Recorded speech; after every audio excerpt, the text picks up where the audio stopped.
Welcome back to BNC Now. Well, recently the federal public health officials released a new strategy that vows to improve data collection and take steps to address inequalities in how the coronavirus is affecting Americans. Absolutely. Well, I've got my trusty Twitter handy here. So, Anthony, a couple more notes. United Airlines, we've been talking a lot about the airline industry. Well, they have been telling their pilots that more furloughs will be needed as bookings pull back. People are not booking flights, and they are going to furlough 3,900 pilots. That's a lot. Wow. That's a lot.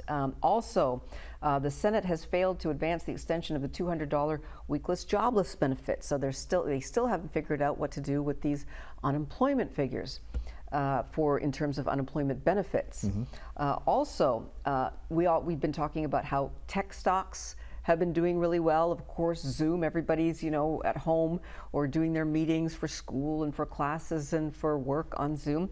Well, Zoom shares just plunged. Why did they plunge? Well, the Justice Department is probing into Zoom and TikTok, their relationship with the Chinese government, because now there's questions as to whether the Chinese government is spying on your Zoom calls.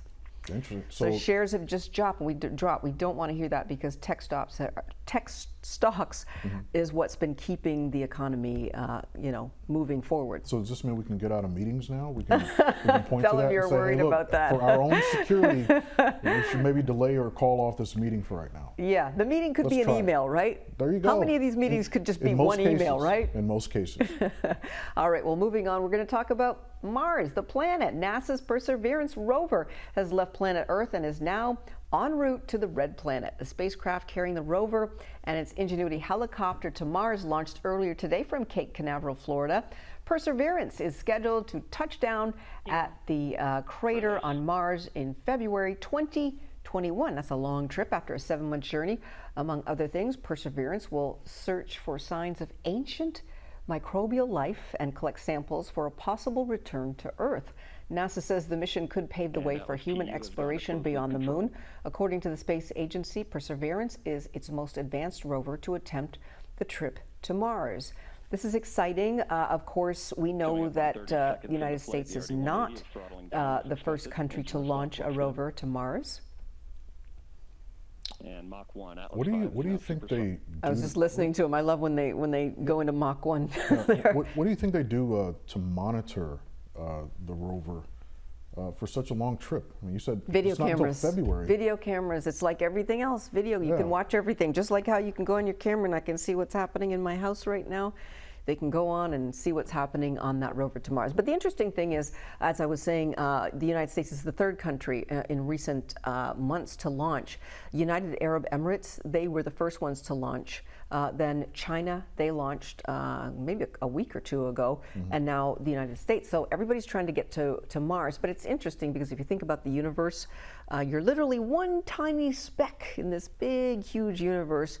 And they keep saying that there's no reason not to believe that there's other life forms on other planets, whatever you believe in, but they do believe that there's reason. Why would we think that we're the only ones out here floating around? So hopefully Mars is looking good. Well, I'll tell you what, if you have any question that we're not the only life form, you can ask Dr. Stella.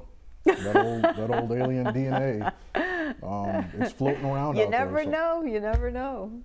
Laverne. Welcome back to BNC Now. Anthony, let's just update on everybody on the storm that was heading toward Puerto Rico. It's been battering them actually in the last couple hours. Tropical storm Isaias. Very nice. Well causing flooding, small landslides, power outages, and the storm is tracking toward the east coast. We hate to hear that. My goodness, let's face it, Puerto Rico still had not fully recovered from Hurricane Maria, and of course suffering from COVID-19 cases like everywhere else. So right now, Puerto Rico having very severe wind, rain, flooding, you name it, as this tropical storm continues to head east.